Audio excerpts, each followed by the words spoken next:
You've got 4 good ones in there. Do you have number 5? Is it a kicker? Well, they say in Texas everything's a little bigger, so I got to catch one bigger than those. A 5 bass limit. Looking for 13.9. 5 today for Brian Thriftworth. 12 pounds, 13 ounces. Your champion is Mark Rose. He makes history on the FLW Tour. Back-to-back wins for the first time in Tour history. Wow! Well, stop number 2 of the FLW Tour is over here on Lake Travis. And Mark, I'm having a little deja vu because I feel like we just did this, didn't we? Yeah, we did. 2 tour tournament wins back to back. It's pretty impressive. I know everyone was blown away. And to beat Brian Thrift 2 tournaments in a row, gosh, you're on a roll, man. Man, I'm just kind of overwhelmed with Thanksgiving right now, Kyle. I kind of don't know what to say about it other than I'm just very thankful. Yeah, Brian is one of the best fishermen, in the world, and to be in that position with him twice and come out on top, I just very thankful because that doesn't happen very often. And he even, put the finishing touch on the day yesterday with a big fish. I just really thought he had it. Those 2 big fish early on yesterday morning were a little bigger than what I thought because, I put them in the live well real quick. Right. Man, what a blessing is all I can say. Well, I don't want to chat here too much because all the magic happened out there on Lake Travis. So I'm going to jump in the truck, you get in the boat, let's back her in and let's get fishing. Let's do it.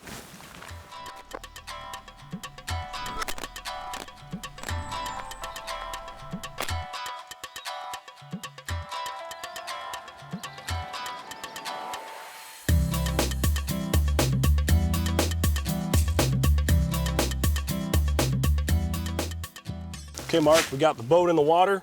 How far a run we got to make before we're fishing? Approximately right there. I caught 3 of my weigh-in fish off of that big point the second day. I caught a 6-pounder off of this boat ramp, and I caught the 2 of my biggest fish yesterday off this ramp. I caught a couple of them on a point right across the way, so we're here. So within the dam, you're good. Yeah, we're good right here. Well, let's get rolling. And Mark, I don't even know if it's really had time to sink in yet, but I mean, winning 2 in a row, 2 tour events in a row, it's never been done in the history of FLW. I mean, there's been guys that have won 2 in the season, 2 on the same lake, but back to back, and let alone the first 2 events of the season on 2 totally different fisheries. Has it really settled in at all for you? No, it hasn't, Kyle. I sat on my deer stand this winter and I think about the fishing season. I don't fish. I didn't make a cast for a bass till I got to Guntersville. And I sit there and I think about just get off to a good start, try to get you a top 50 finish in the first one, get all the mechanical things that you get in a new boat, all that stuff, let it all the kinks get worked out and just try to get a check. But to come out on, on top on both of them, that's crazy. You can't script that kind of stuff. You can't. It's not even in the gold category because I just want to fish, be the best Mark Rose I can every tournament, and to win 2 is it's crazy. It's just crazy. Well, talk to me a little bit about where we're fishing right now. I mean, just a minute ago, you were telling me your boat was sitting how deep, and you were casting up. Yeah, I caught a couple in 109 foot of water. The boat was sitting in 109. Sure. It's just gin clear down here, wide open. All the current's coming around that big swing, and right here is just perfect feeding. And they were coming off of a 69-foot lip, the very, very extreme end of the boat ramp. And you'll feel how everything's slick right now, and then when we get off out there on the end of that ramp, you'll feel your jig you have to almost lift it up and unhang it a little bit, and that seemed to be where the bites were. I have a feeling after weigh-in, some people probably came here and hit it pretty hard yesterday evening. I would guess so. 140 is my limit, Kyle. That seems a little aggressive. I'm gonna go back up and do it one more time.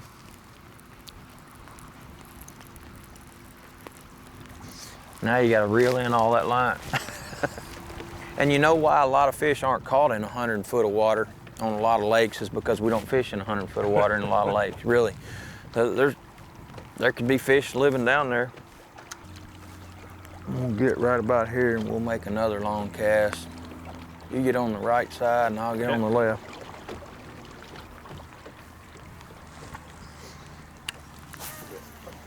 Come on, you big old Texas slob.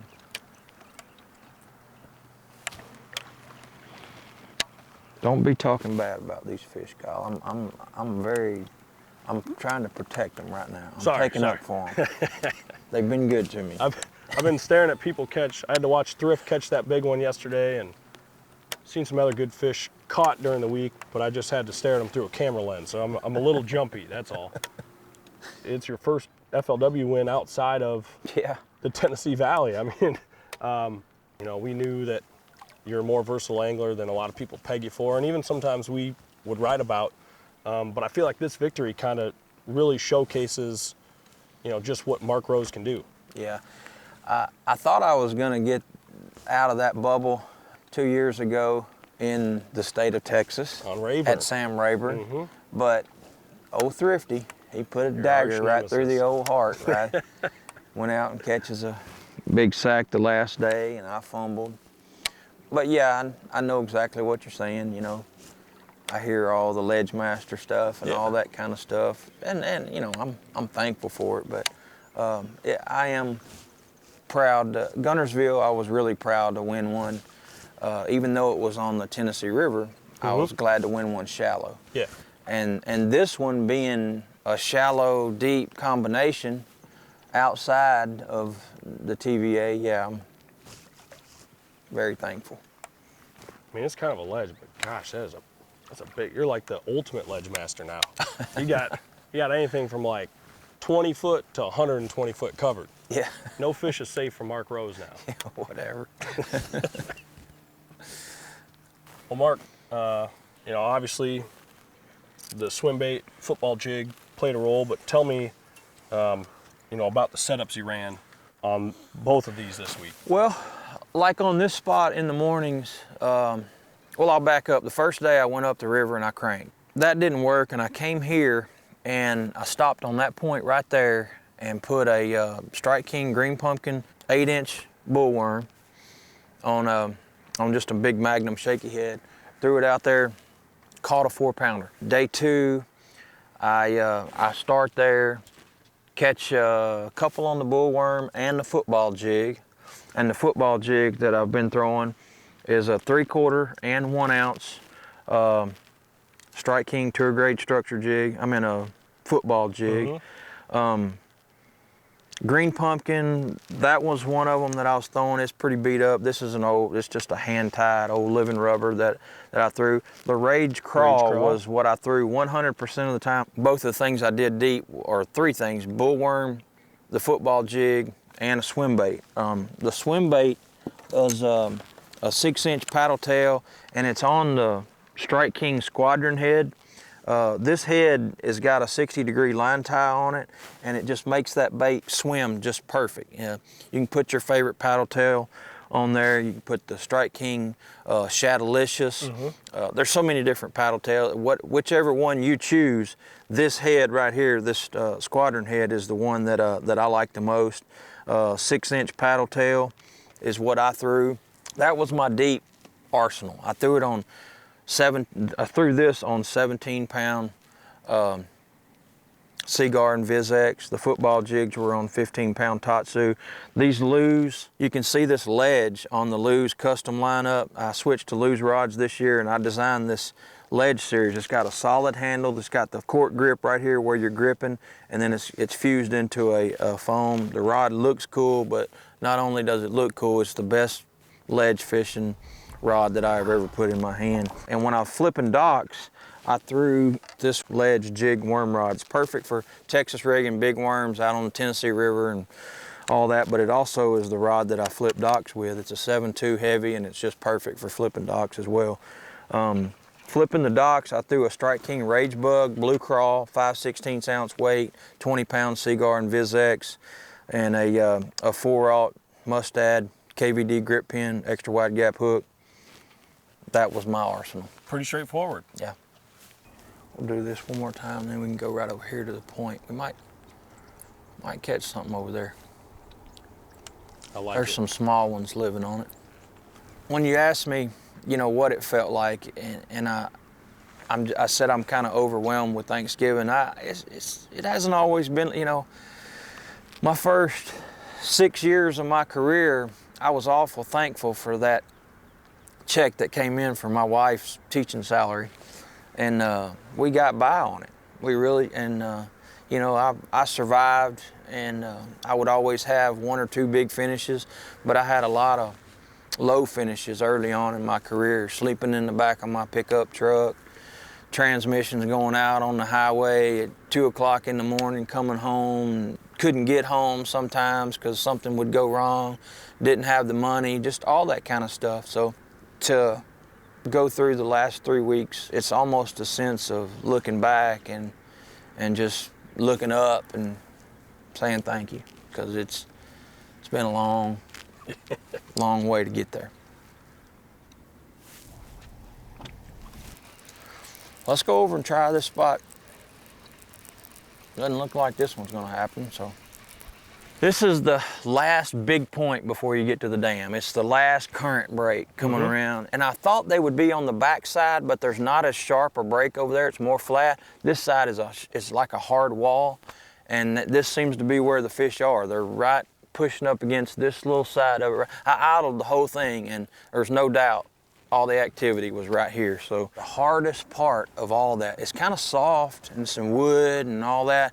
Right here, you'll be able to tell when you bring your football jig through it, it's gnarly right in this one little area. And it's not like that throughout the whole thing. And you know, those hard, really hard places on a flat type, big rounding point is just like condos to the bass. That's where they live. Get him, Kyle. Missed him. I mean, it's like you're rolling through, thump, thump, big Yeah. rock, big rock. Yeah. I'm gonna guess that was a Guadalupe, a guacamole, Yeah. because it was like real angry and just, it wasn't a good like thunk. Kind of like a bluegill. Right. Like, grab your trailer, ting, ting, ting, ting. Yeah. Were all the fish you caught pre-spawn? I caught. Hey now. Were all the fish you caught pre-spawn? I caught some long, skinny ones, shallow, on docks that I feel like some of those were post-spawn. But all these out here deep, I feel like were pre-spawn. They're just waiting to go back in that little cut Yeah, back see, there. that's I wanted to go in there all week. I started to call Bill, because it says swimming area, but it's briquette, you know, it's got barriers around it, and Right. so I knew what the answer was going to be, so I had another one do the same thing.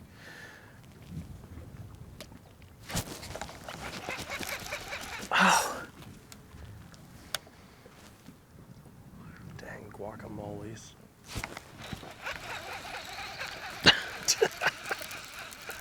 Third time's a charm.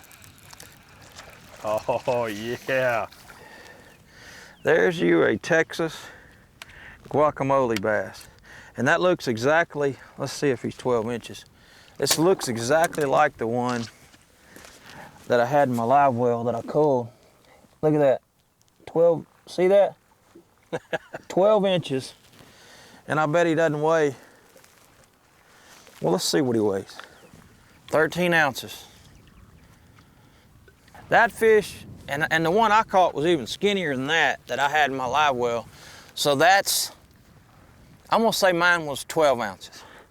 And I catch a 1.6 to cull it out with. I don't know how many ounces that is, but I didn't win by many ounces. And I like guacamole, I really wanted to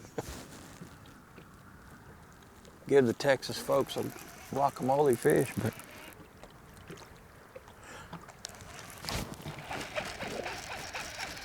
He's heating up.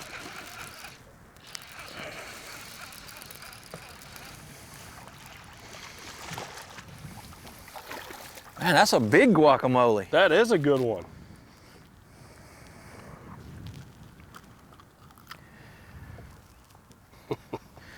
See the more defined lines. Yeah, they're cool looking. A spot don't have those hard lines like that. Neat fish. Well, Mark, I think, I mean, we didn't catch any giants, but saw a few Guadalupes. And, I mean, not that you had anything to prove today. You kind of already, you know, won the tournament and all. So with that, I'm going to say that's a wrap, man. History has been made. 2 tour events back-to-back. 2 Guadalupe bass over me. I mean, I don't know what else you need to do here in Texas. I think it's time to get back to Arkansas. God has blessed Texas, but I'm ready to get back home to my wife and 2 girls, and it's been fun here. Like I said, very thankful.